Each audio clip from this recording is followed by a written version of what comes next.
Tudo certinho? Tudo certinho, pode ir. Pode Tá mandar bom, pau. já te chamou aí, obrigado.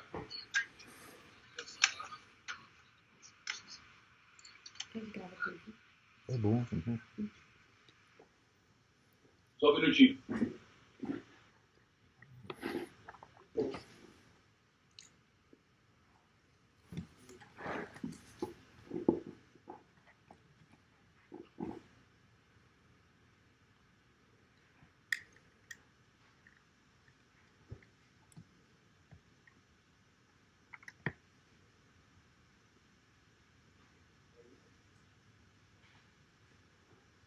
Só um minutinho.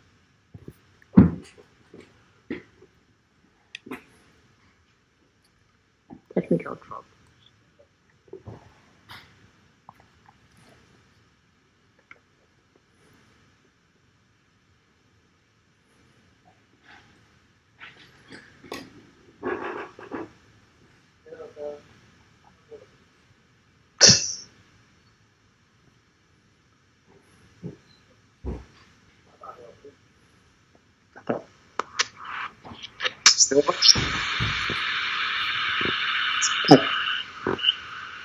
Senhor Olavo, tá escutando? Estou escutando perfeitamente.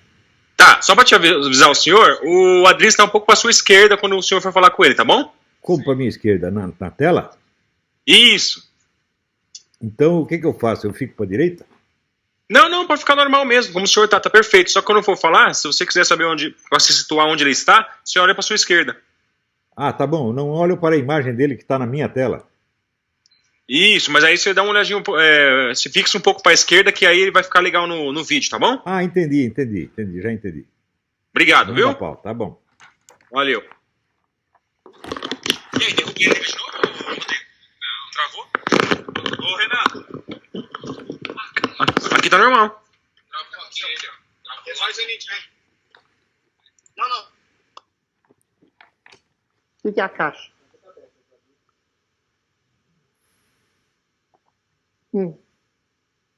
Perfeito. No som ambiente do estúdio, então, né? Tô penteado, Rorô? Tranquilo, tranquilo. Tô Uma das caixas é bom?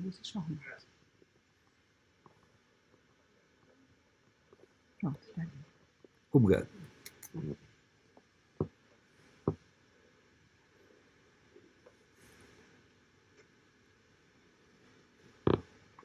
O Olavo sabe do tempo expandido? Não sei. Não. Dá para fazer uma entrevista mais curta e mais longa, você sabe. Professor! Alô? O senhor está escutando? Perfeitamente. Não. Travou.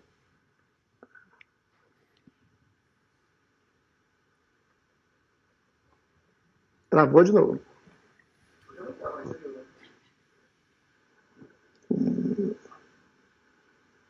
Tô vendo a minha imagem parada aí. Agora que eu tô mexendo de novo. Agora estou escutando. Professor, o senhor está escutando? Perfeitamente. Muitíssimo prazer em olhar para o senhor pela primeira vez. O senhor é uma referência máxima na minha vida moral e intelectual. Uma grande honra estar vendo o senhor. O prazer é todo meu. Grande alegria estar com você aqui. Enorme alegria. Podemos começar? Manda pau.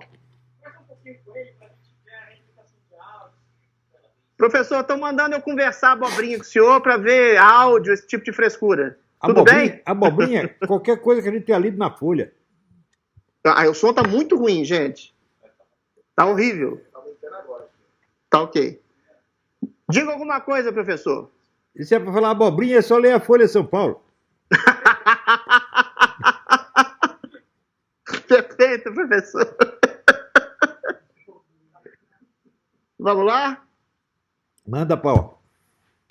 Agora tá ótimo. Silêncio, gente. Agora tá ótimo. Fecha a porta do estúdio e vamos começar. Vamos lá? Vamos embora. Bom. Só um segundo. Não.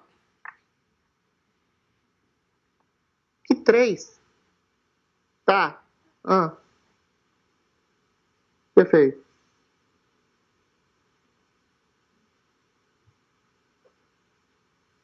Qual é a 7, meu Deus? Tá ok. Perfeito. Perfeito. Perfeito. Vamos lá. Bom, caro ouvinte da PAN, a gente está aqui com alguém que dispensa maiores apresentações, Olavo de Carvalho, o maior pensador da história da cultura brasileira de todos os tempos, um grande polemista, um grande homem, uma grande referência para nós todos. Professor, muito boa tarde. Boa tarde, tudo bem aí? Tudo perfeito, querido.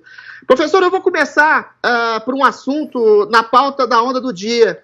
A gente recebeu agora essa notícia de uma pandemia de coronavírus e parece que até o ministro do Bolsonaro está infectado e está uma celeuma mundial muito grande. O escritor Yuval Harari, que o senhor conhece bem, diz que problemas globais como o coronavírus devem ser resolvidos globalmente, que a gente tem que fazer uma cointegração entre autoridades e países. Esse seria um ponto, o coronavírus seria um ponto positivo para o globalismo, professor Olavo?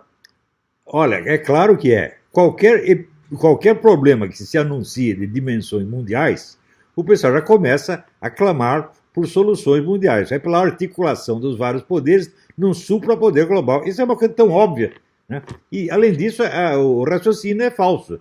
Quem diz que por o problema está estendido no mundo inteiro requer uma solução global? Isso aí, obviamente, não existe. Essa é a mesma coisa que diz, olha, se tem, digamos, 80 mil infectados por uma doença, ou nós tratamos de todos eles, ou nós não tratamos de nenhum. É um absurdo, você tem que tratar de um por um. Né? Problemas globais existem, soluções globais é uma expressão que não quer dizer nada. Nada. Solução é sempre de coisa concreta, um por um. Perfeito. Professor, a gente vai começar por um perfil pessoal seu. O senhor disse aos 43 anos que o senhor cessou de ser um problema para si mesmo e começou a tratar de questões objetivas. Nesse mesmo momento foi quando o senhor começou a escrever sua obra filosófica. Eu queria saber do senhor, em termos gerais, qual era o problema Olavo de Carvalho e o que se tornou a solução Olavo de Carvalho, e se o senhor não tem mais nenhum tipo de problema pessoal, como o senhor disse que tinha quando cessou aos 43 anos? Não, aos 43 anos, eu me lembro como se fosse hoje. Eu estava fazendo a barba, eu olhei no espelho e de repente eu me toquei. Falei, eu já sei tudo a meu respeito. Quer dizer, eu já enchi meu próprio saco, eu não sou mais assunto. Agora eu vou pensar em outra coisa. E a partir daí eu comecei a escrever meus livros e acho que comecei a fazer alguma contribuição efetiva. Até lá, tudo que eu fiz era apenas aprendizado ou servicinho profissional. Então o que é que eu tenho escrito antes dos 43 anos? É bom para jogar fora. Professor, o senhor disse que o senhor teve uma vida de merda na juventude e que o senhor poderia muito bem ter sucumbido ao ressentimento. E a gente percebe pelas redes sociais, pelos movimentos identitários de esquerda, que o ressentimento virou uma bandeira, como se fosse uma vingança por exclusão social, por o sujeito ter broxado, ter sido rejeitado. Que lição o senhor passaria para essas pessoas que ficam carcomendo o tempo inteiro o próprio ressentimento como uma forma de vingança a uma vida que é uma merda para todo mundo? Você tem que parar de frescura, porra! Porque eu percebi o seguinte, de fato, a minha vida na infância e na juventude foi uma merda indescritível. Eu vejo o Lula, né, chorando, minha infância de garoto pobre do Nordeste, a minha infância foi muito pior que a dele, eu não estou aqui chorando de coisa nenhuma, estou gratíssimo, estou contente. Estou contente que aquela merda acabou, minha vida agora melhorou. Agora o cara chega à presidência da República e ainda está chorando por causa da infância no Nordeste. Eu lembro da governadora do Rio, a Benedita, a mesma coisa, ela já era governadora e ela disse, não, eu sou uma doméstica, caralho, mulher, você é governadora, acorda, mulher. Né? E também eu não sou mais um garoto coitadinho, eu sou um homem realizado, feliz, não tenho nada para reclamar de ninguém. Agora, é claro que tem um monte de gente tentando me destruir. Toda semana eles escrevem um monte de coisa e dizem, é o fim do Olavo de Carvalho. 3 meses depois já mudaram de assunto e o Olavo de Carvalho continua aí, né? Livre, leve e solto. Ou seja, você vê mais uma massa de má intenção do que uma coisa efetiva. Mas, ainda nesse tema, professor, o senhor não acha que esse vitimismo... Da onde surgiu esse vitimismo? Nasceu de uma coisa realmente de marxismo cultural, de esquerda identitária? Porque o que a gente percebe é o seguinte, o sujeito se coloca no lugar de vítima para fuder, para esmagar o outro, sem sofrer represália, porque o sujeito é a vítima preferencial. Eu sou negro, eu sou mulher, eu sou trans, eu sou qualquer coisa. A gente até viu recentemente numa matéria da Rede Globo, uma transexual ser alçada ao posto de vítima preferencial, quando ela era uma estupradora e assassina de crianças, mas porque era trans, era abandonada, segundo uma matéria que foi totalmente deturpada por falta de informação ou leniência. Da onde nasce estruturalmente esse vitimismo social de que a gente sofre hoje? Olha, agora que apareceu a história inteira do cidadão, quando ele tinha 12 anos, ele já estuprou um garoto de 3. Daí a família do garoto queria matá-lo e ele fugiu. Ele já está fazendo coisa desde essa época, o cara é um monstro. Né? E dizer, não, é transexual. Peraí, estupro, que eu saiba, não é um crime típico de transexual. Ao contrário, o transexual tende mais a sofrer estupro. Então ficar tratando e dizer, não, ele foi abandonado pela família por ser transexual. O quê? Quer dizer, o pior que ele fez na vida foi ser transexual? Que loucura é essa? Né? O fato de ser transexual não tem nada a ver com a história. O cara é um filho da puta, é um monstro. Né? Tinha que ser trancafiado lá e nunca mais ninguém falar com ele. Agora, ninguém está com dó da mãe, que há 10 anos não vê o filho, né? Essa que se foda, tem que ter dó é do coitadinho lá. Mas isso é a cabeça do Drauzio Balela, é assim mesmo. Eu não acredito numa palavra que esse sujeito diz. Eu não daria o meu cachorro para ele tratar, pô. Mas essa mudança, professor, de estrutural, de um marxismo de oprimidos, de proletariado e burguesia, isso começou a mudar quando? O que se colocou como novos oprimidos, os negros, as mulheres, os gays. Isso. De que maneira começou a fazer essa mudança estrutural desses novos oprimidos preferenciais? A história é muito comprida, e até eu já escrevi metade de um livro a respeito. O livro chama-se A Marcha dos Abismos, que é a transformação profunda da esquerda a partir dos anos 60. Na verdade, todas as ideias que apareceram nos anos 60 já vinham sendo discutidas desde o começo do século XX. Isso é importante. Os anos 60 não foram uma novidade, apenas novidade foi a publicação daquilo. Mas todas as ideias que começaram a circular nessa época já circulavam em círculos de intelectuais desde o início do século. Algumas dessas ideias, entre as mais importantes e influentes, se resume na ideia de trocar a revolução proletária pela revolução dos oprimidos em geral. O proletário é oprimido economicamente. Daí eles passaram a lidar, vamos dizer, com uma ideia mais geral de opressão que se refere a toda e qualquer incomodidade que alguém sinta por qualquer motivo, e todas as incomodidades começam a ter um culpado. E o culpado é o sistema de opressão. Ou seja, não se trata mais da relação econômica, mas daquilo que o Michel Foucault dava como relações de poder. Em todo lugar existe uma relação de poder e alguém está fudendo com a vida de alguém. Tá certo? E essa é a ideia geral de oprimidos. Ora, quando lançaram isso, a Revolução Proletária acabou.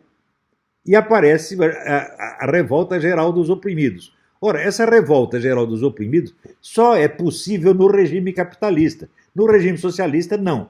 Ou seja, o pessoal frankfurtiano fudeu com a Revolução Proletária. Não é isso?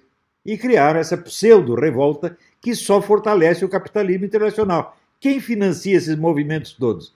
Né? Feminista, gaysista, negrista, tudo Fundação Rockefeller, Jorge Soros, é o grande capital internacional.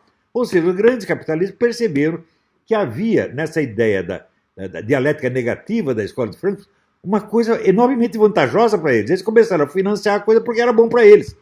Ou seja, quando que por esse meio dessas revoltas dos oprimidos em geral vai se realizar o socialismo? Nunca! Vai se fortalecer cada vez mais o capitalismo monopolista, que é o objetivo de todos eles. Então, a esquerda hoje trabalha para o capitalismo monopolista internacional. Eu já disse isso no meu livro Jardim das Aflições, que é de 1995. Já tinha dito antes também no meu livro A Nova Era da Revolução Cultural, que é de 1993. E daí aparece essa besta quadrada, esse analfabeto desse João César de Castro Rocha, que, eu sou formado em Stanford, estudei na puta que eu pariu, e dizer, não, toda a guerra cultural bolsonarista é baseada no livro Orville, que descreve a tomada do poder para a implantação da ditadura do proletariado. Mas é uma besta mesmo, meu Deus do céu. É impressionante como é que o gente tem a cara de pau de não ler nada, não saber porra nenhuma. Veja, esse Orville circulava como coisa mimeografada desde os anos 80. E eu li aquilo, achei um besterol, nunca falei daquilo, e estou explicando a coisa de outra maneira completamente diferente, porque eu estudei um pouco o negócio da escola de Frankfurt, eu tenho uma visão correta disso aí, né? E expliquei, falei, olha, a Revolução Proletária já acabou há muito tempo. O que está havendo agora, quer dizer, é a revolução dos oprimidos, quer dizer, dos incomodados. Quer dizer, a mulher está insatisfeita com o marido, a culpa é da sociedade opressora. Né? O sujeito não gosta do sexo em que ele nasceu nesse sexo aqui, mas queria nascer no outro, a culpa é de alguém. Tudo tem culpado, nada mais acontece por acaso ou por meios naturais. Tudo tem um culpado e nós temos que ficar sempre revoltados contra os culpados. Quando que se pode fazer uma revolução socialista com base nisso? Nunca. Só se pode transformar o capitalismo num inferno. Onde o capitalismo, assim, tudo é ruim para todo mundo, exceto para quem? Para os capitalistas que estão promovendo esta coisa. Ou você acha que esse pessoal de Fundação Ford, Fundação Rockefeller, é tudo idiota, é? Será que eles estão financiando essa coisa só para levar desvantagem? Ora, precisa ser muito trouxa. Então a história da Revolução Proletária já acabou. Aí tá vendo o João Sérgio Castro Rocha? Você não entende bosta nenhuma disso. Vai para casa, rapaz. Né? Quer dizer, ele diz, inclusive, que as minhas ideias são todas baseadas no Orville. Ah, vai a puta que pariu.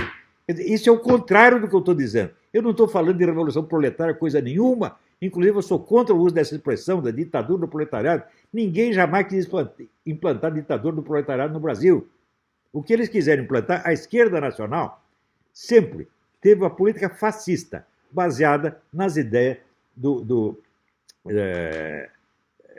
Mikhail Manilescu, economista romeno, que era a ideia do nacionalismo protecionista. Você vê, o negócio do fascismo começa no começo do século com a ideia de que o agente da Revolução Mundial não pode ser uma classe social, tem que ser uma nação. Então eles trocam, o fascismo troca a ideia da luta do proletário contra o burguês para a luta da nação proletária contra a nação burguesa. Ora, quem adotou isso? O movimento comunista inteiro adotou isso a partir de 1945. E essa é a política do nosso Partido Comunista, que era aliado do Getúlio Vargas, está sempre ligado com essa conversa anti-imperialista, essa coisa toda. E é assim até hoje. Então, mas, professor, oi, diga. A esquerda hoje, conceitualmente, é a tradução de um tipo de neocomunismo disfarçado pura e simplesmente? Ou ela é algo mais? O senhor admite a existência de uma esquerda ou é algo que tem que ser destruído? Mas, gente como Lula é comunista? Pode ser considerado como comunista? Olha, depende do sentido que você dá à palavra comunista. Cretinos como esse Marco Antônio Vil e esse outro Bocó aqui, acham assim, que comunista é quem quer a estatização dos meios de produção. Se for nesse sentido, nem Stalin é comunista. Porque está mais que provado que a estatização total dos meios de produção é impossível. Todo mundo já desistiu disso há muito tempo. Tá certo? Então, comunista, para mim, é aquele cara que participa do aparato comunista, que colabora com ele de algum modo. As ideias dele não interessam. Ideia só interessa quando se trata do intelectual. Agora pega um Lula, as ideias do Lula interessam? Não, interessa a articulação dele no esquema de poder comunista. Então, nesse sentido, ele é comunista. Doutrinalmente, você acha que ele tem alguma doutrina na cabeça? Não tem nenhuma. Tá certo? Mas quem não tem prática de estudo dessa coisa, confunde e acha que comunismo é uma ideologia. Comunismo não é uma ideologia, comunismo é uma organização, uma macro-organização. Na verdade, a maior organização política que já existiu no mundo. E a única que existe de maneira ininterrupta há mais de um século e meio. Então, essa macro-organização, ela tem 1000 ideologias no meio. O discurso ideológico comunista já mudou tanto, você tem ideia. Marx dizia que a posição social do sujeito determina a ideologia dele. Passados 170 anos, o grande teórico atual do movimento comunista, Ernesto Laclau, diz o seguinte: a propaganda comunista cria a classe que ela dirá representar. Isso é exatamente o oposto. Você está entendendo? Quer dizer, uma ideologia, um movimento que muda de ideologia 180 graus, que vira ao contrário do que era no começo, é claro que não pode ser caracterizada pela sua identidade ideológica, mas é pela sua identidade organizacional. Tanto o cara que tem uma dessas ideias como que tem a ideia contrária, estão ambos colaborando para a mesma finalidade, que é o quê? A expansão do poder mundial. No começo eles dizem que é contra o capitalismo, agora está aliado ao megacapitalismo, está aliado ao capitalismo monopolista, mas a luta é a mesma. Eles querem o poder mundial de qualquer jeito, porra. Então o que os caracteriza é a luta pelo poder mundial e não a ideologia. Perfeito. Professor, o senhor, falando ainda nesse assunto, praticamente sozinho, percebeu uma hegemonia de um pensamento único, de esquerda, progressista, de ver o mundo, não só no Brasil, como no mundo.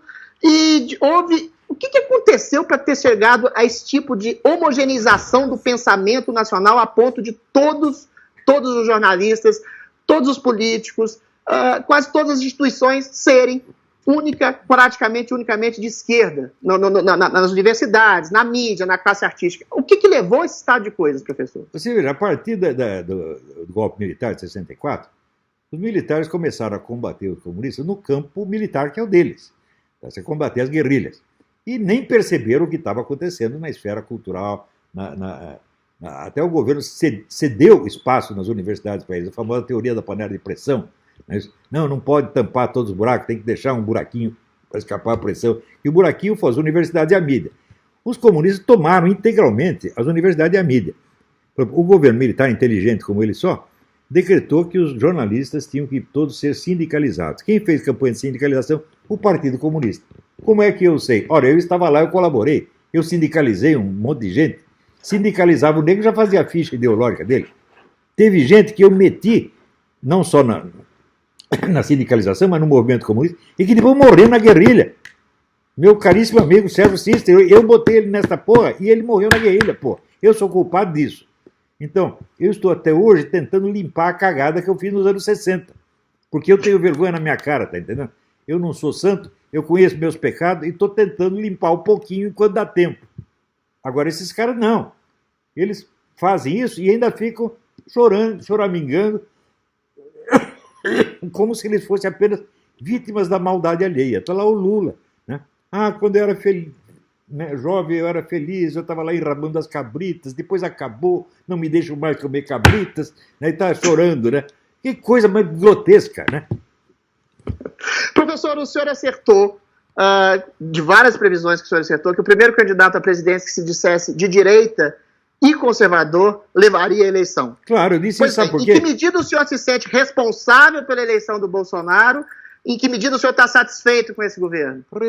Não, responsável não. Eu tentei ajudar no que podia. Acho que ajudei um pouquinho. Né? Isso, o próprio presidente reconheceu que alguma ajuda eu dei. Por que eu disse isso? Porque durante meio século, toda ideia de direita foi excluída da mídia, das universidades, do debate público. Por exemplo, me cite uma tese universitária anticomunista aprovada, já não digo aprovada, mas aceita para exame em qualquer universidade brasileira, desde os anos 60 até agora. Não tem nenhuma. Foi tudo proibido. Eles fecharam, tamparam a boca do adversário 100%. Poucos jornalistas conservadores que ainda havia no jornalismo brasileiro foram todos sendo excluídos, um por um.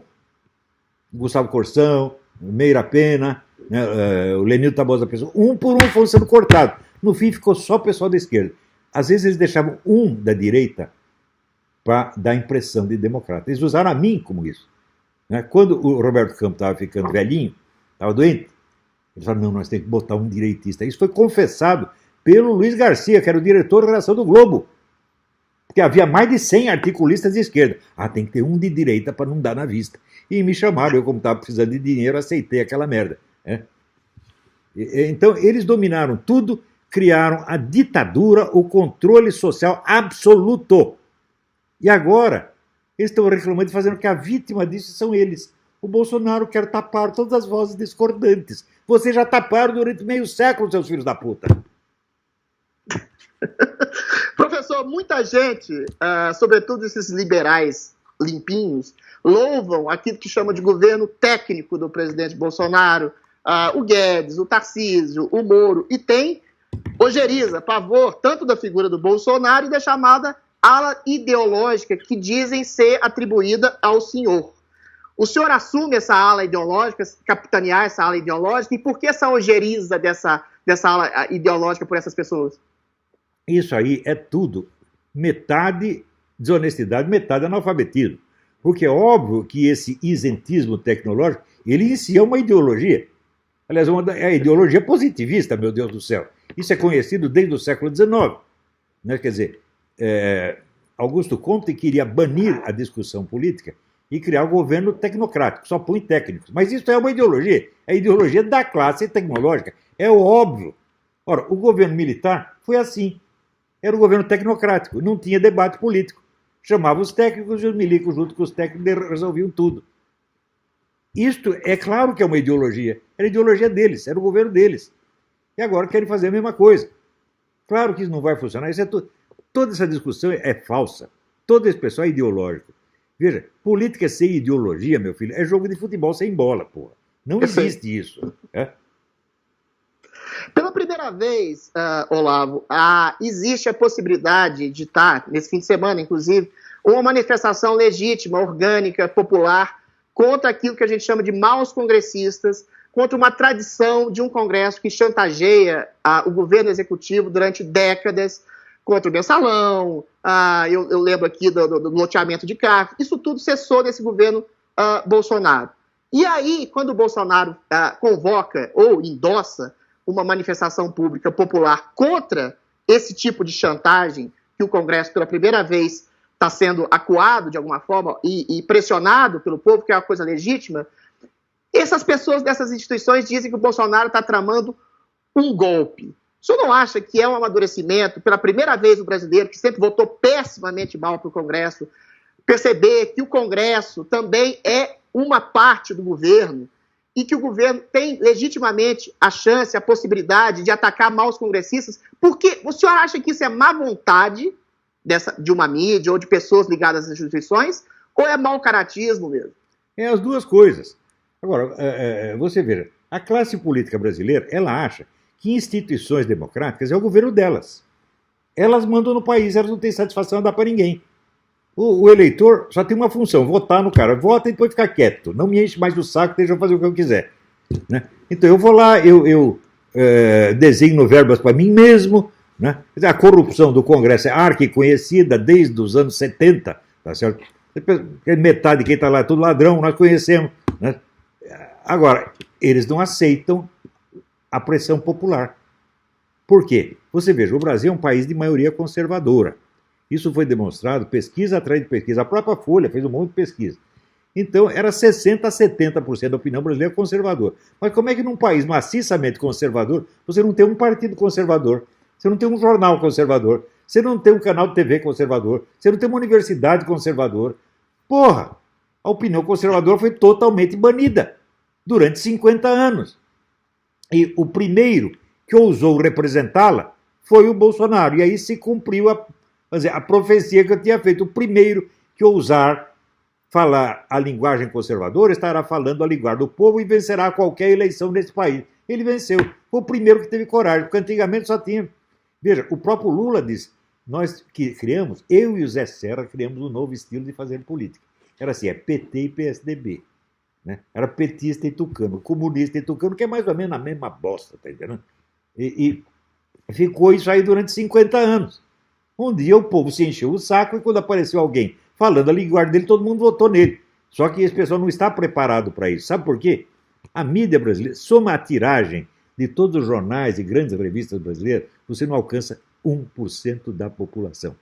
Isso significa que a mídia só fala para a própria elite. É a voz da elite falando na orelha da elite. E eles se convencem de todas as suas próprias besteiras, se hipnotizam. E ignoram o povo completamente. De repente o povo começou a falar, eles estão aterrorizados. Perfeito.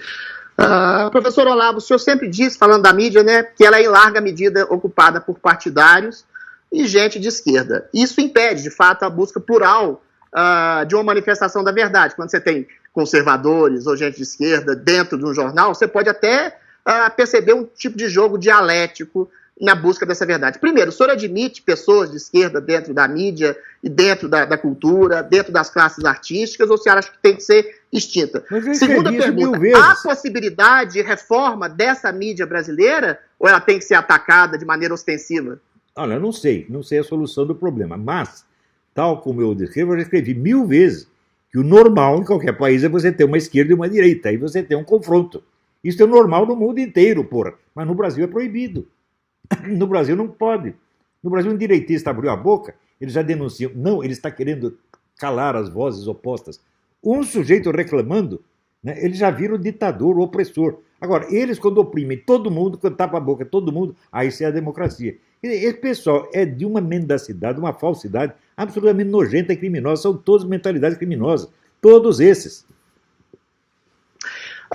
Professor, o senhor é acusado muitas vezes de irascível, debochado, vulgar em suas redes sociais. O senhor mesmo já disse que é fundamental e importante na sua obra são os seus livros, os quais eu tenho verdadeira admiração.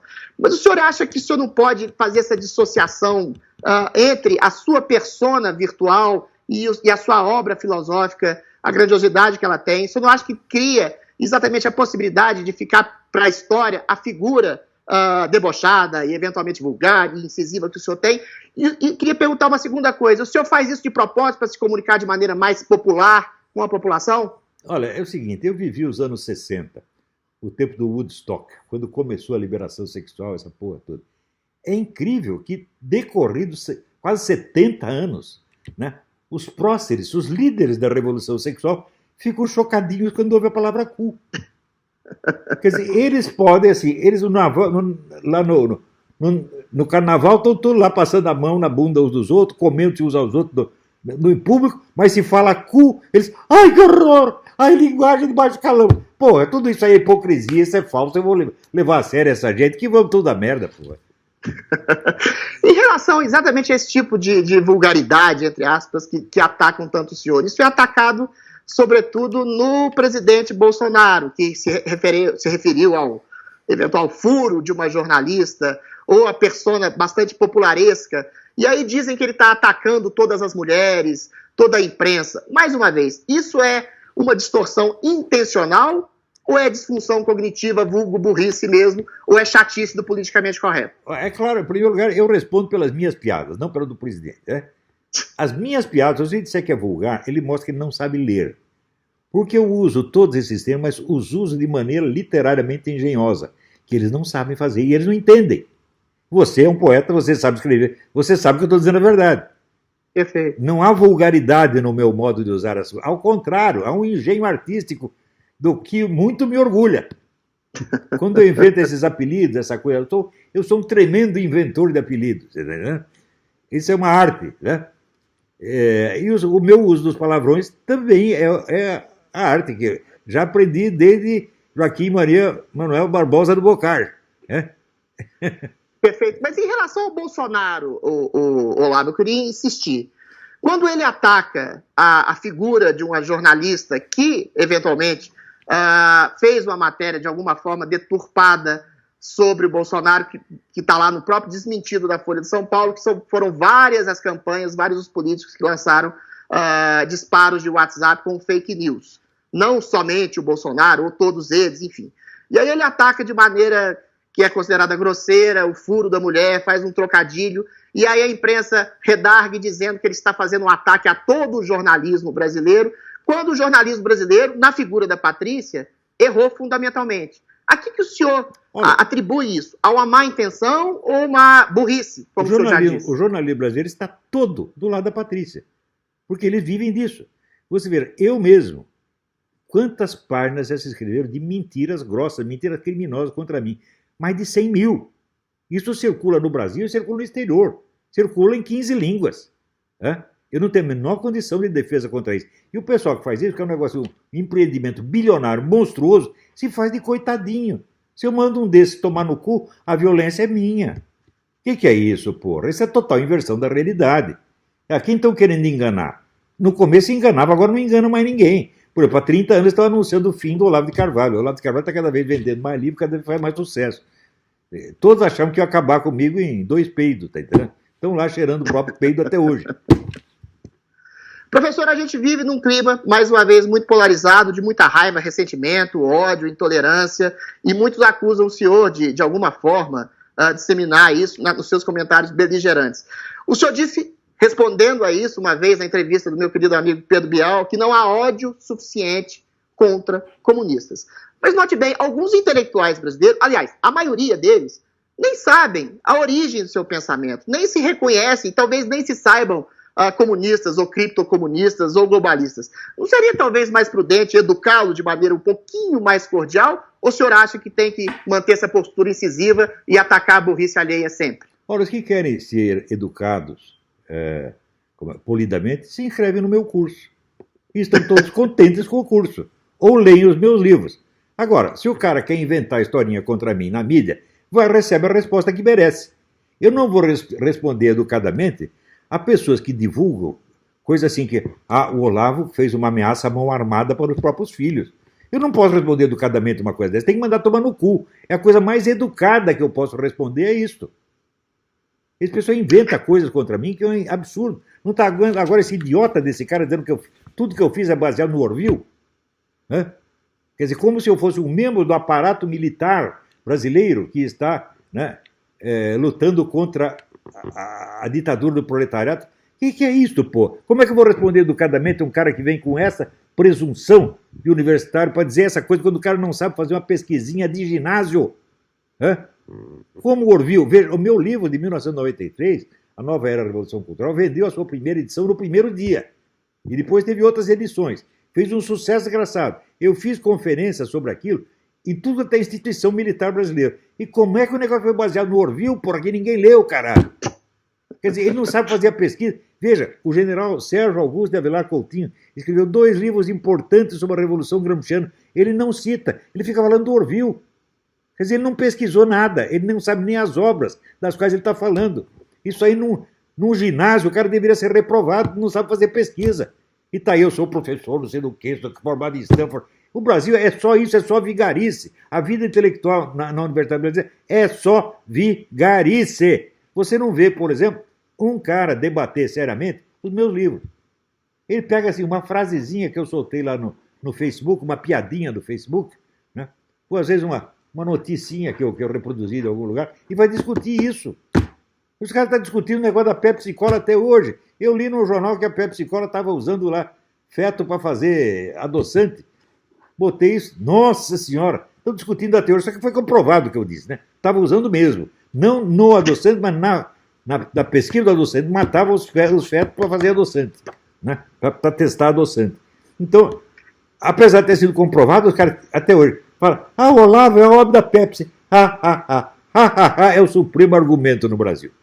Quer dizer, é só sacanagem, é só vigarice, porra. Agora, eu afirmo para você, as universidades brasileiras, na sua totalidade, não formaram intelectuais capazes no número e na qualidade que eu formei. Você pega esse pessoal, por exemplo, do Instituto Borborema, ou pega você mesmo, né? Quantos desses a Universidade Brasileira formou, com todo o dinheiro que rouba da população brasileira? Rouba ou em mensalidades ou em impostos. Eu afirmo, a Universidade Brasileira é uma instituição criminosa que destruiu a nossa educação, só forma analfabetos funcionais e cria, no ensino secundário, cria os alunos que tiram todo ano os últimos lugares nos testes internacionais. Isso é organização criminosa. Não tem mais que ter paciência com essa gente. Eu vou discutir democraticamente com o ladrão. O nego entra na minha casa, a mão armada, quer me assaltar, e eu vou debater o quê? Diferença da nossa interpretação do Código Penal? Que é isso? Professor, o senhor falou dos seus alunos, da formação de uma alta cultura vindoura, baseada no ideário filosófico maior. O senhor está orgulhoso dos seus alunos que compõem o governo Bolsonaro? O senhor está orgulhoso, por exemplo, do Abraham Weintraub? Acha que ele está fazendo um bom trabalho? Olha, eu não sei há quanto tempo o Abraham Weintraub é meu aluno. Eu sei que ele se inscreveu no curso, mas foi recentemente. Eu não me considero responsável pelas ideias dele. As ideias dele são mérito dele, tá certo? E eu, de fato, não tenho condição de avaliar o trabalho dele, porque para isso eu precisaria conhecer a estrutura profunda do Ministério da Educação, coisa que eu não conheço. Tá certo? Então, falar para mim, qual é a solução para a educação no Brasil? Eu sei a solução para a educação dos meus alunos. Eu nunca ofereço macro soluções para macro problemas. Eu só ofereço soluções para coisas que eu estou lidando pessoalmente e que eu sei fazer. Aliás, isso falta no Brasil. No Brasil, todo mundo tem solução para todos os macro problemas, né? Só eu não tenho, né?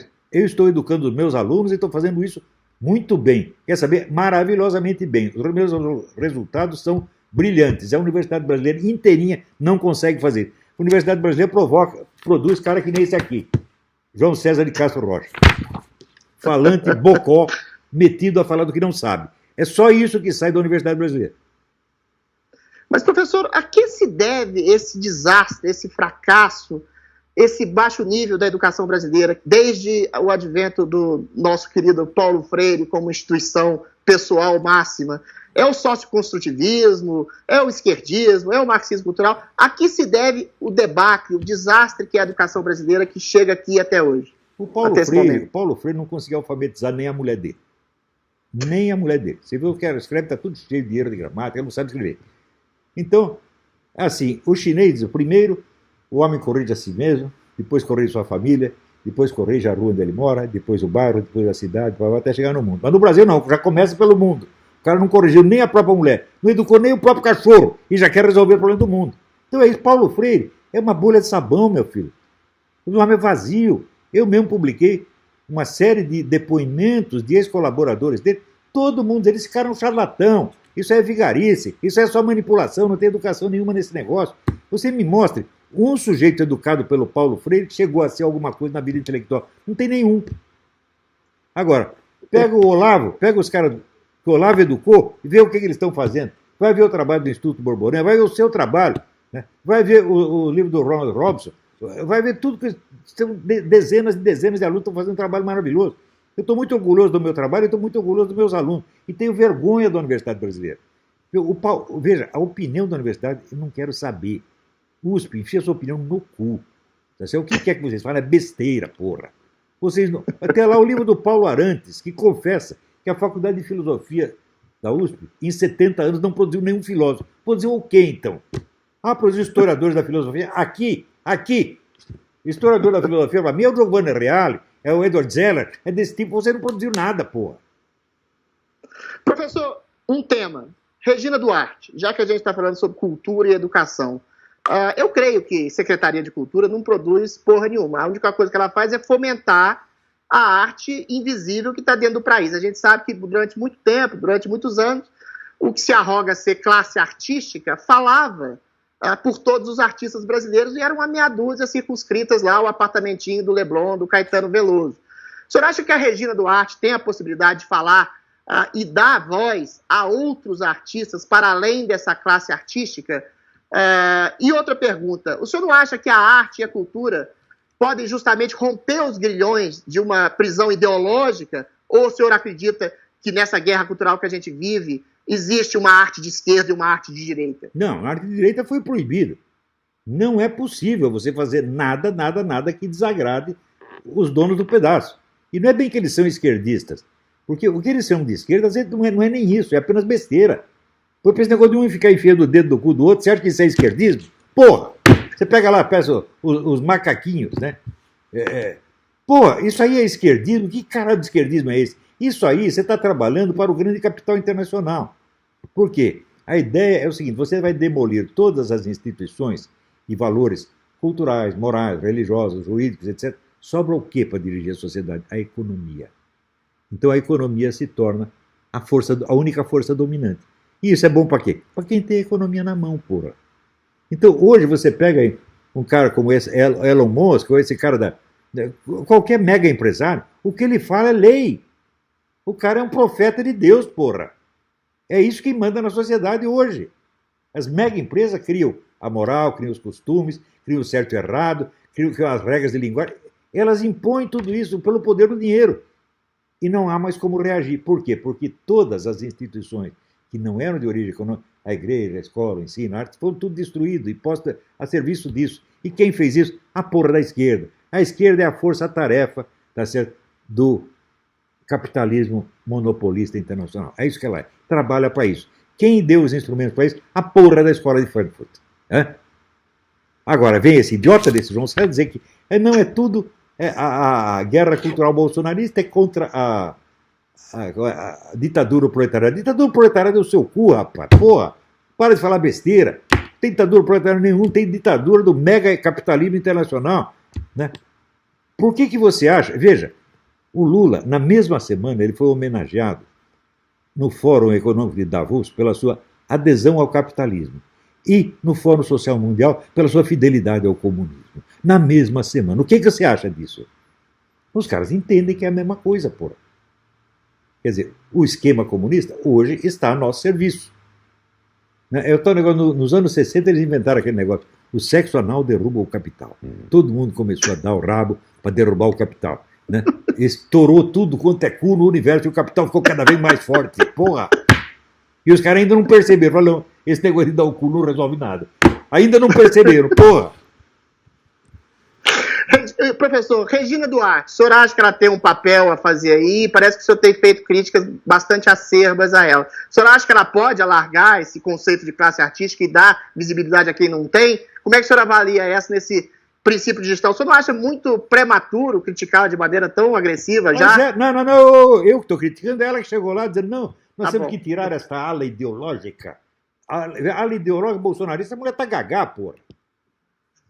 Não, facção. Tem que tirar a facção. Facção é a puta que pariu, mulher. Para com isso, que besteira. Ela veio procurar diálogo comigo. Veja, eu a recomendei.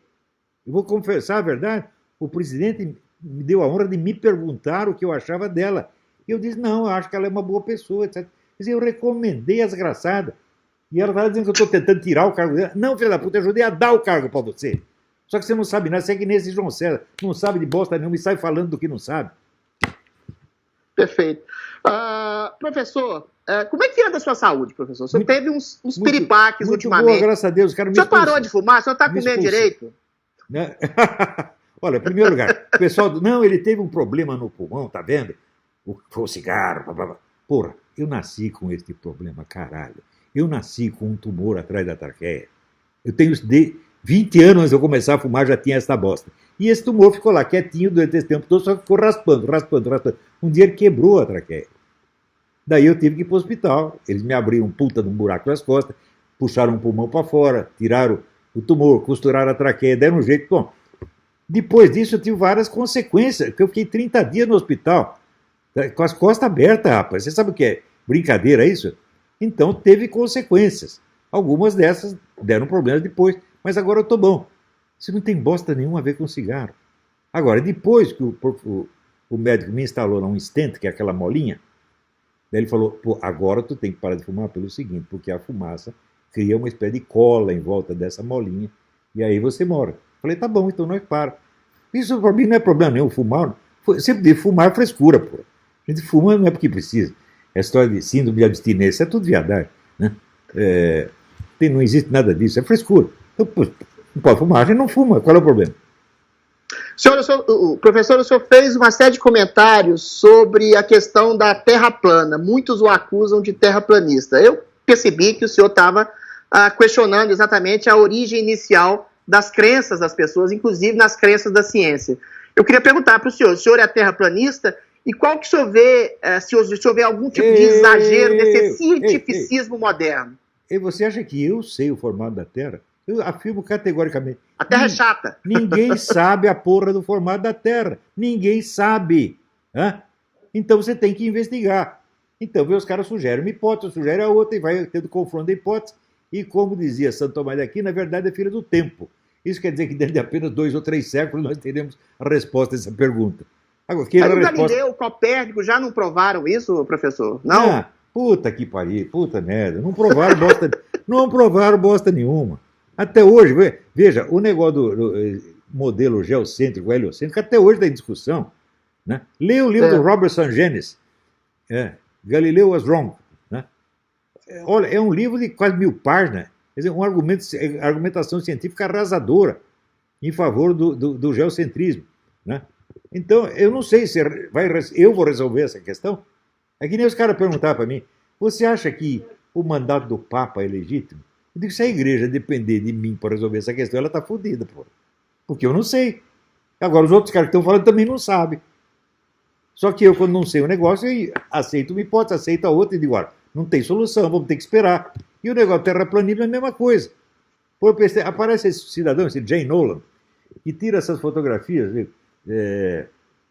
infravermelho, assim, a 10 mil quilômetros de distância, e você só vê o território plano. O que eu vou responder a isso? Você tem resposta? Ninguém tem, eu também não tenho. Isso quer dizer que a Terra é inteirinha plana? Fala, não, mas aquele pedaço que ele filmou é plano.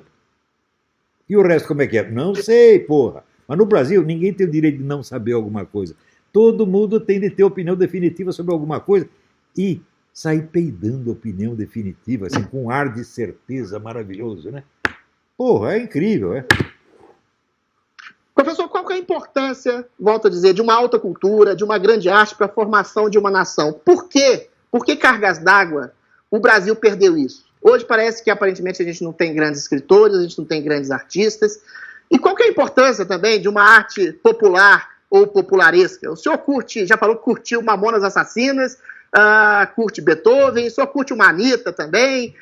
E a formação, a importância de uma alta cultura para a formação de uma nação brasileira? O Mamonas Assassinas eu tomei conhecimento deles no dia que eles morreram, porque a minha filha Leila veio me acordar chorando. Pai, os Mamonas Assassinas morreram. Que caralho é Mamonas Assassinas? Então ela me falou, eu saí para comprar o disquinho para ela, toquei, achei maravilhoso aquilo. Negócio de rolar da risada, muito inventivo, é bom pra caramba. Né? Agora, ver os moralistas não gostam, evidentemente. Né? O Brasil está cheio de moralista idiota também. Professor, ainda falando sobre arte e cultura, a gente sabe realmente que a Secretaria de Cultura, antes capitaneada pelo Alvim, antes capitaneada pela esquerda nos governos da Dilma, do Michel Temer, sempre privilegiaram obras de esquerda. Eu queria insistir na pergunta. A arte não é exatamente o momento de se libertar de prisões ideológicas de direita e de esquerda e mais. Por exemplo, o governo Dilma financiou o filme sobre o terrorista assassino Marighella, dizendo, inclusive, que ele era preto, que ele era branco, ou seja, amplamente mentiroso. Mas quando o Bolsonaro também não fala que o general Ustra também era um homem bom, ele não está também reescrevendo a história como a esquerda faz? Ou não? Peraí. Os caras acusam o general Ustra de ser torturador. Ele não tem o direito de dizer não sou? Hã? Quer dizer, você defender o direito que o cara tem de se defender é você fazer apologia da tortura? Quer dizer, por exemplo, se um sujeito é acusado de ter roubado um banco e ele diz, não roubei. Você defende o direito dele se defender. Você está fazendo apologia do roubo de banco? A mídia brasileira inteira faz isso. Agora, deixa o general Ustra se defender, cara. Se ele diz que não foi, então significa o seguinte, a questão ainda está em discussão, porque ele não foi condenado como torturador. Isso é importantíssimo. Ele foi condenado como diretor de um órgão onde houve tortura. Ninguém diz que ele foi o culpado da tortura. Ele teve uma condenação civil, nunca uma condenação criminal. Então a mídia inteira mente, é empulhação.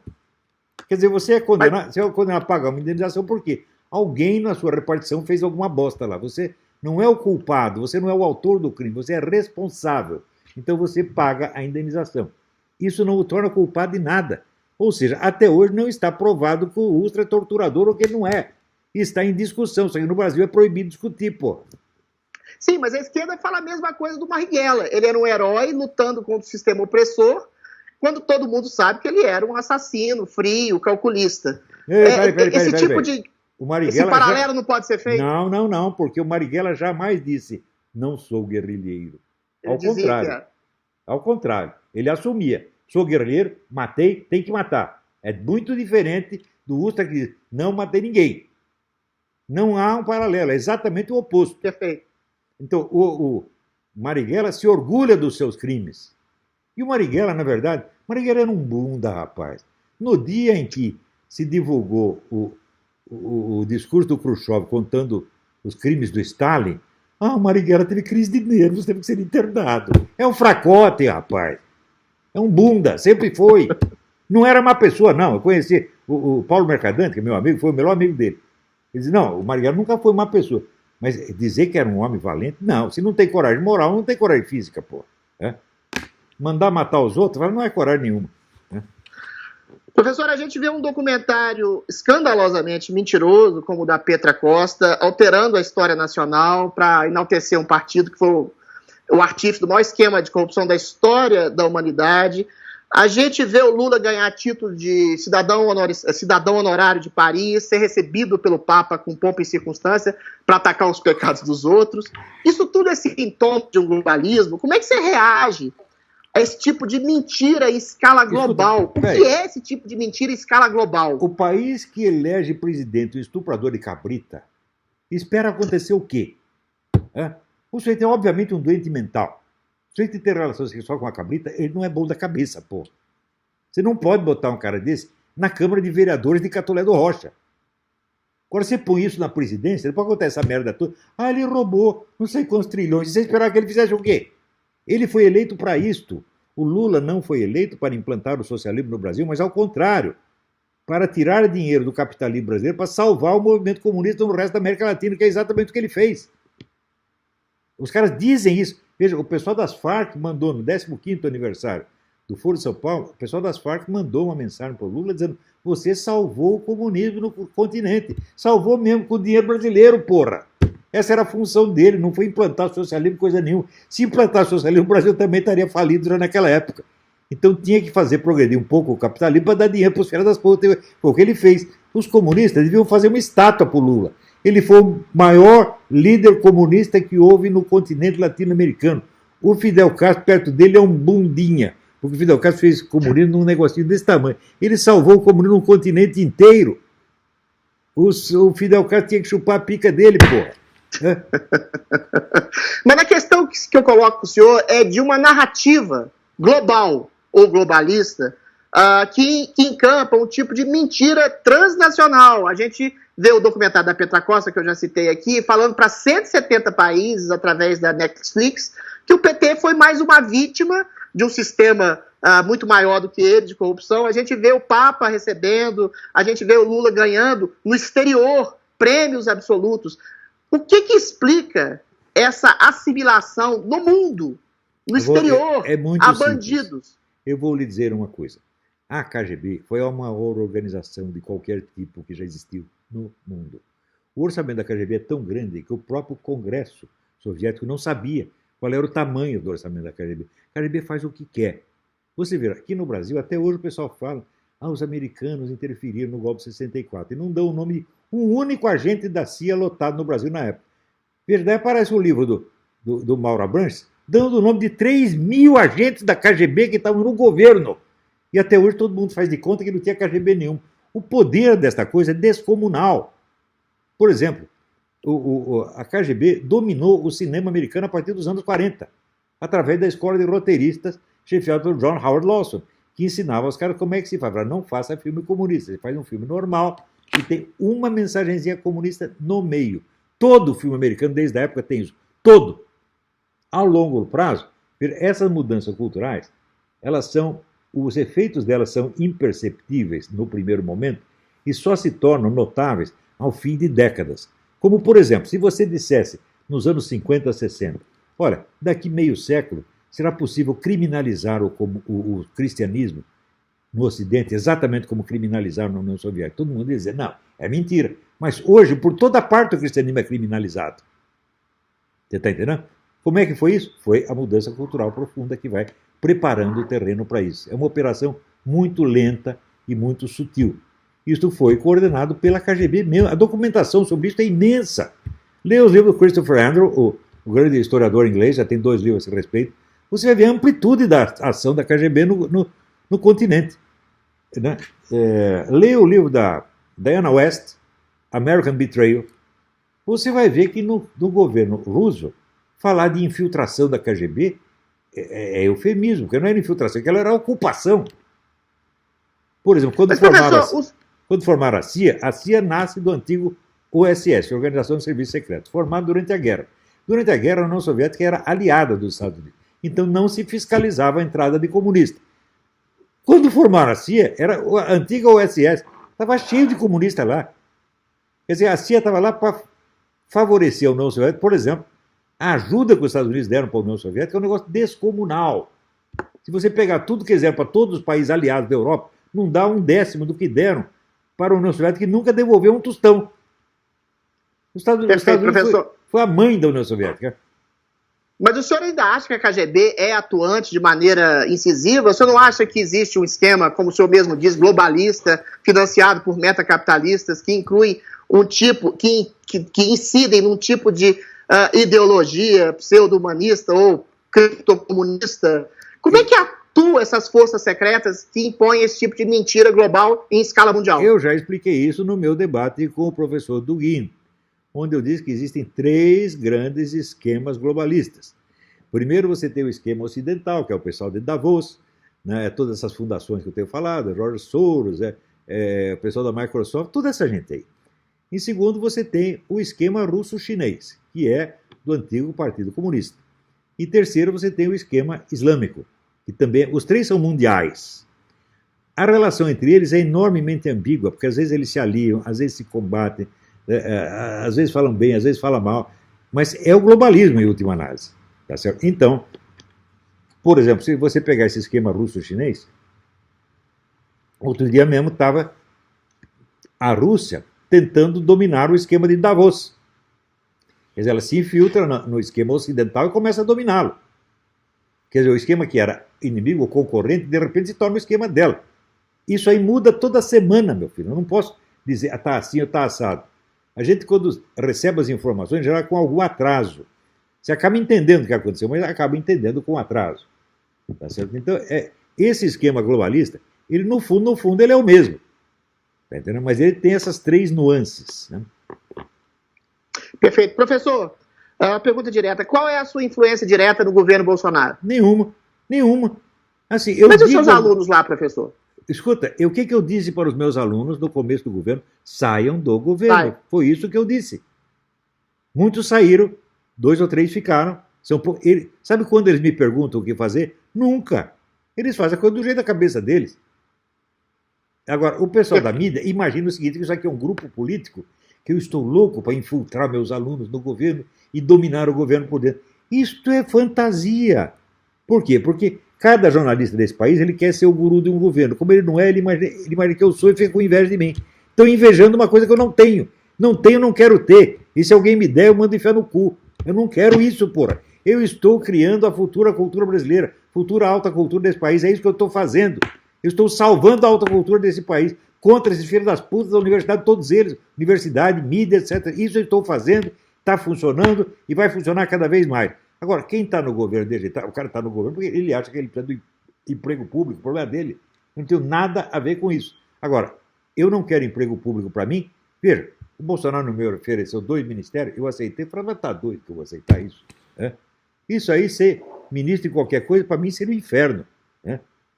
E os meus alunos eu aconselhei que saíssem. Os mais espertos saíram, os que ficaram foi porque precisavam do emprego. Vou fazer o quê? O senhor demitiria alguém do ministério hoje? É? O senhor demitiria alguém do ministério hoje? Todo mundo. Perfeito, professor. Professor, uma pergunta de cunho mais psicanalítico. Muitos dos que hoje erguem homenagem a Lula, ao PT, à esquerda, vendo tudo que aconteceu, o PT e Lula como artífices do maior esquema de corrupção da história da humanidade já registrado, um desastre, um fiasco absoluto. A gente vê Chico Buarque, Caetano Veloso, esses artistas, né, de média cultura, choramingando, atacando o Sérgio Moro, que é um herói nacional que pela primeira vez colocou na cadeia corruptos de colarinho. O senhor não faz uma leitura psicanalítica dessas pessoas no seguinte sentido: o senhor não acha que depois de 60, 70, 80 anos, que é a idade dessas pessoas que eu citei aqui, admitir que passou toda uma vida dedicada ao equívoco é um fardo muito grande? Segundo nosso Senhor Jesus Cristo, dá para se arrepender no final da vida? Dá, né? Espero que dê no último instante, porque ainda eles não se arrependeram. Agora, filho da puta, quando fica velho, vira um velho filho da puta. Ele não se regenera. A velhice não melhora ninguém. Eu, pelo menos, não. Eu só estou pior. Né? Então, agora, esse pessoal pensa o seguinte. Eles retratam os anos 60 como fosse a luta de uma ditadura militar contra um grupinho de heróicos combatentes pela liberdade. Ora, esses combatentes pela liberdade eram os agentes locais de uma organização global imensamente mais poderosa do que o governo brasileiro e mais de 200 governos. O movimento comunista é mais poderoso que todos os países da América Latina. E esses caras trabalhavam para isso. E só naquele período, que vamos dizer de 60 até 80, o movimento comunista internacional matou pelo menos 30 milhões de pessoas. Eram esses os caras que o governo militar perseguia. Não era a luta dos homens armados contra os coitadinhos, não. Era a luta de um pequeno governo contra uma macro-organização mundial, da qual todos esses camaradas servem até hoje. E quanto mais crime eles têm na consciência, mais ficam se fazendo de bonzinho. Qual é a necessidade de se auto-beatificar, de se fazer de heróizinho? É justamente porque eles não se aguentam a si mesmos. Eles sabem que são criminosos. Por exemplo, todos os brasileiros que foram exilados em Cuba, todos eles viraram agentes do Serviço Secreto Militar cubano. Quantos cubanos eles mataram a serviço do Fidel Castro? Ninguém investiga isso, né? Você está entendendo? Professor, perfeito. Diga. Grande parte dos próprios jornalistas e formadores de opinião, conservadores ou liberais, eu não vou citar nomes aqui, que uns, inclusive, são amigos do senhor, que eram antipetistas, hoje se voltam de maneira muito dura, inclusive, contra o governo Bolsonaro, e é um pouco meio incompreensível, que o governo apresenta realmente bons números da esfera econômica, e parece que eles têm uma antipatia do jeito popularesco que eles consideram o Bolsonaro. O senhor acha que depois da derrocada do PT e da esquerda brasileira, o senhor não acha que eles de alguma forma se sentem menosprezados por não terem feito parte da construção de um novo poder, que seria encarnado, por exemplo, num PSDB? Claro, cada um deles queria um carguinho, porra. E o Bolsonaro, malvado, não deu para eles. Deu para uns caras que ninguém conhecia, que não eram nem políticos. Que ele foi buscar, sei lá, na empresa privada, na universidade, né? E não deu nada para os caras dos partidos políticos. Eles nunca vão perdoar. Você acha que eles fizeram alguma coisa por patriotismo, é? Não, eles queriam vantagem, queriam subir no governo, porra. Querem mandar, querem... Eles acham natural que a democracia pertence a eles, não ao povo. Isso para eles é assim, é um pensamento natural. O povo que vem dar palpite aqui no nosso negócio, nós somos a democracia. Né? Agora, que democracia existe onde as instituições não representam o povo que as criou e que elegeu seus representantes? Isso não é democracia, isso é definição de uma ditadura. E é o que nós temos. Nós temos uma ditadura há mais de meio século, onde o povo não tem chance, onde as opiniões que não são as da elite não têm espaço, não pode se manifestar, não pode nem falar, nem dentro de uma escola você pode falar aquilo. Está 100% proibido. Quer dizer, é um regime de opressão soviética que vigora em todas as escolas. Agora, o pessoal da direita é bobo. Fala, tem doutrinação. Fala, para que doutrinação, rapaz? Se você tapou a boca do outro que ele não pode falar nada, por que você precisa doutriná-lo? Acabar aderindo à única ideia que existe. E pior, os caras faziam isso e ainda falavam mal do discurso único, quando o único discurso único era o deles. Perfeito. Professor, durante muito tempo, eu acho que o senhor vai concordar com isso, a mídia e a classe artística e os intelectuais brasileiros falaram pelo povo. Às vezes com clichês marxistas, diziam ser os porta-vozes da população. Hoje, com as redes sociais, de alguma forma, as pessoas falam por si mesmas. E eu vejo muitos jornalistas intelectuais assustados pela voz popular, que eles acham que são robôs, que é gabinete do ódio. O senhor acha que tem uma crise na inteligência nacional exatamente por perceber que a voz dele não tem nada a ver com a vontade popular? Eu que estou coordenando todos os bolsonaristas para eles falarem mal dos caras, né? Não é isso? É o gabinete do ódio que tem aqui, está instalado em Richmond, na Virgínia, e eu coordeno toda essa bosta. Isso tudo é louco, porra. Eu nunca falo com ninguém. O presidente eu falei, acho que 4 vezes, por telefone, durante 1 minuto. Isso foi tudo. Né? O filho dele, Eduardo, esteve aqui 2 vezes, conversei uns 10 minutos com ele. Isso foi tudo, porra. Eu não estou orientando ninguém. Oriento os meus alunos na aquisição da cultura, na formação da nova camada intelectual brasileira, e estou tendo sucesso nisso. Esse pessoal da política não orienta ninguém. O senhor acha que esses intelectuais, eu volto à pergunta de maneira mais clara, ao perceberem que a voz popular, que eles achavam que eram ventrílocos, quando eles percebem que essa voz popular não é a deles e se contrapõe a deles, entram de alguma forma em crise? O ódio deles, o ódio que eles sentem nisso, é imensurável, imensurável, porque eles achavam que eles eram o Brasil, eles eram a alma do Brasil. Você vê, na última aula que eu dei, eu estava analisando a letra daquela canção Como Nossos Pais, a canção do Belchior, que era cantada pela Elis Regina. Eu conheci o Belchior naquela época, e ali, pela letra, você vê que é a voz daquele grupinho de esquerda que se considera a alma do Brasil. Os outros não interessa para eles. É uma conversa assim, uma pequena elite que lambe o seu próprio ego o tempo todo. Né? Se você pegar toda a chamada arte popular brasileira, é tudo isto do começo ao fim. Eles desprezam os outros, eles não têm o menor respeito por ninguém, só por eles mesmos.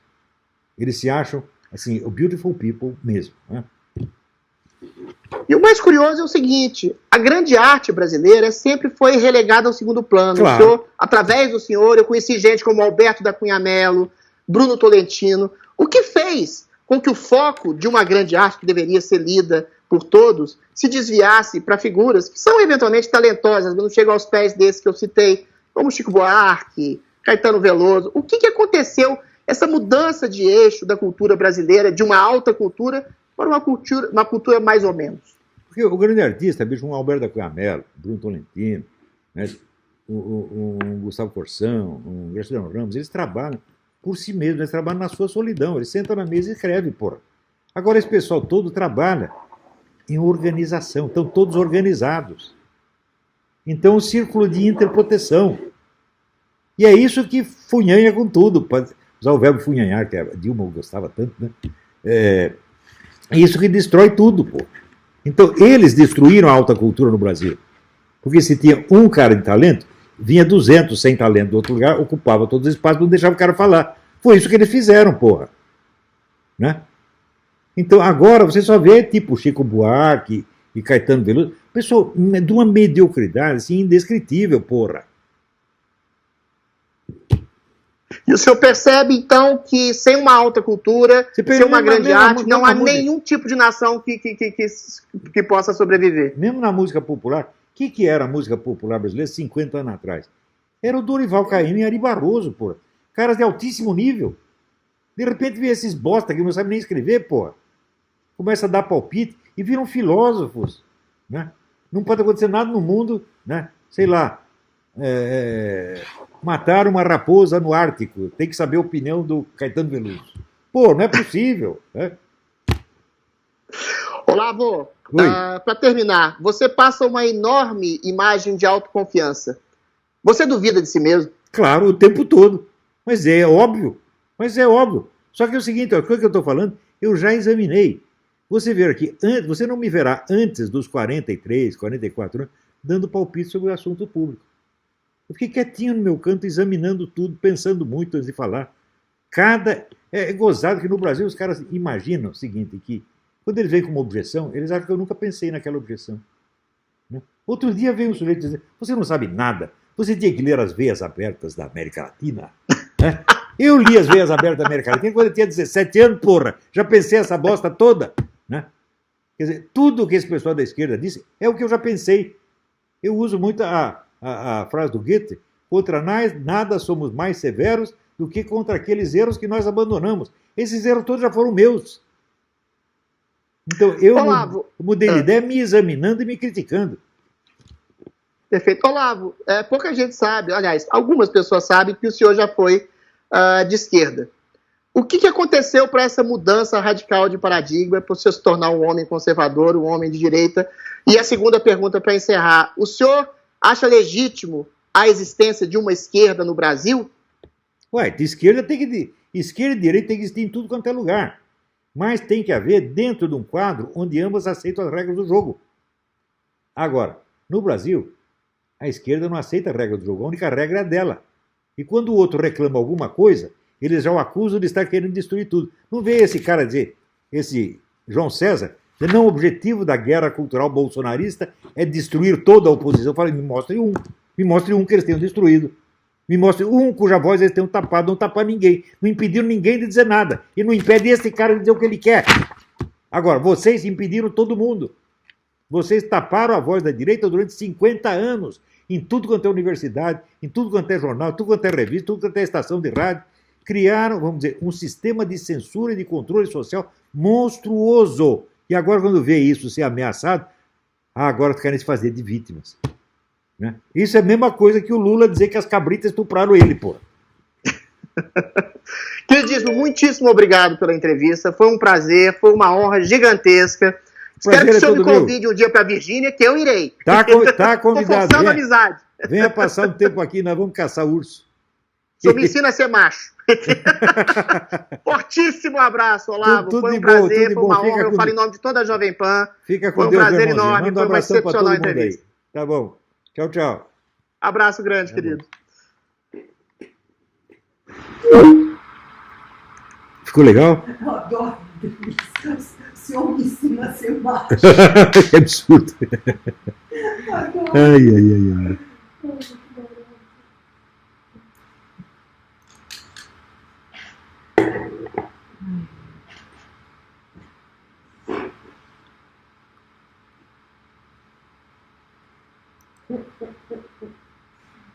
Nossa, ficou boa, demorou mais de uma hora. Uma hora e 10. Nossa, ele deu. Que bom, né? Gravou tudo, Mariana? Gravei. 1 hora e 10.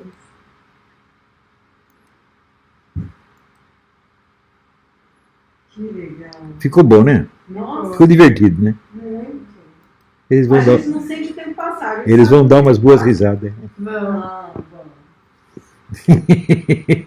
Agora, o próximo convidado vai ser o João César. Você botou o João César para evidência. Imagina se ele consegue se... Não consegue audiência, mas ele vai ser convidado.